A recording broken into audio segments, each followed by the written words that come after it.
going to say it. There we go.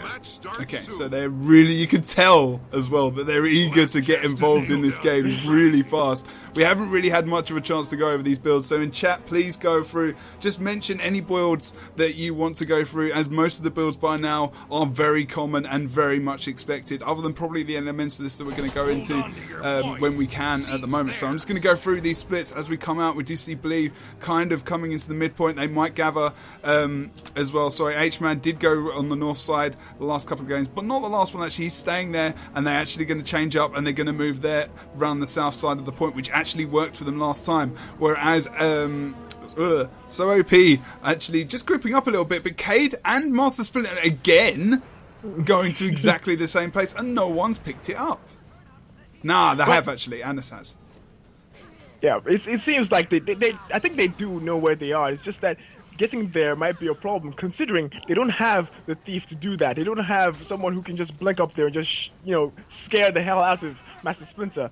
For instance, if he was Shredder, he'd be really scared about that. But unfortunately, they don't have that class to do that. So they really have to use their skills, use their tactics, use what they did before in the last match to really put themselves at an advantage.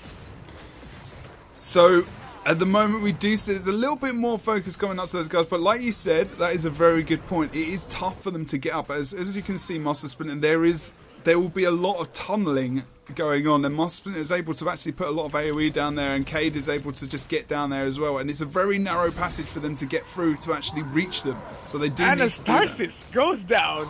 He's getting stomped by Wakey Face. He gets stomped out. Not enough stability to keep him alive, not enough people to res him in the end of the day, so he goes down. Morpheus taking a ton of damage, going down himself, getting stomped out. It seems like Scrubber Dub Dub is scrubbing the mid up.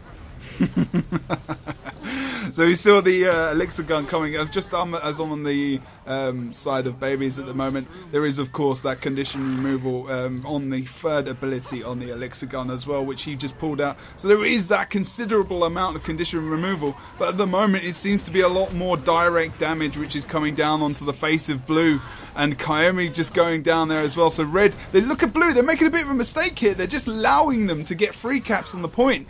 Oh no, Red only need another 6 ticks or so to actually get the point. So that's going to be a bit of a downer for Blue. They need to make sure they're getting on this point, but that means they're going to have to give away potentially some kills, because Red haven't gone down in this game yet. We've only had 3 kills, and they're all coming out for So OP at the moment.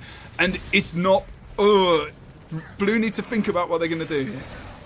They seriously do. I mean, what happened there was they didn't have enough people to survive and stay on point. Chubbs had to kite between mid and off point just to keep himself alive. If he didn't do that, he'd probably get overwhelmed and he would probably die. So I think it was a good tactic from his part just to balance that out. Unfortunately, his team is currently getting destroyed in mid. If they don't group up and if they don't come back strong, they're going to end up losing this. It is looking, unfortunately, at that H-Man just going down there on the middle of the point.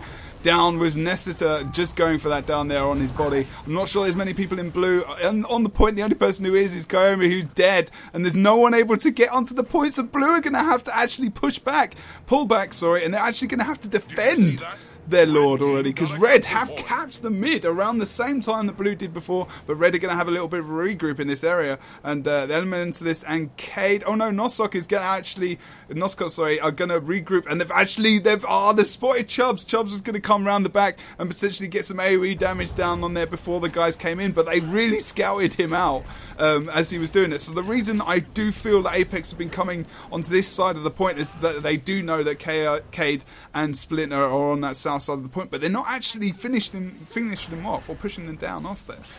No, they definitely are not. And since Cade was taking out the door, they could just use that opportunity to actually come forward and just pushed in, because the damage, the stealthy damage anyway, wasn't there. We can actually see Caden and Splinter heading through the back to go and take out the Lord. But in mid, they're fighting a 4v6. It's possible that they might be able to wipe them, but if they don't go back and protect their Lord, the Lord's going to die in a few seconds. Yeah, it's risky. What are they going to do here? Look, Cade and Master Splinter, and they're stealthing up now. They're going to move on to the point. This is going to potentially... The stealth is still out as well. Cade is still... They're still stealth. It's going to be able to get a lot of damage down on the boss. He's down to 95% health. 70% health. 60% health, 50 almost percent health. He's getting so many conditions down. 30, 40% health, 30, 20, 10, 0 down. And so OP. There goes. Taking the Lord. Taking the Lord down. Taking... That was really good on their part. They were like, not risking this. We're going to take down the Lord. I think Apex was too distracted. They should have asked themselves, where is Cade? Where is Splinter? Where's that AoE damage that we're always so used to seeing? Why aren't they here? They should have asked themselves that question, and they would have gotten the answer by simply just turning around.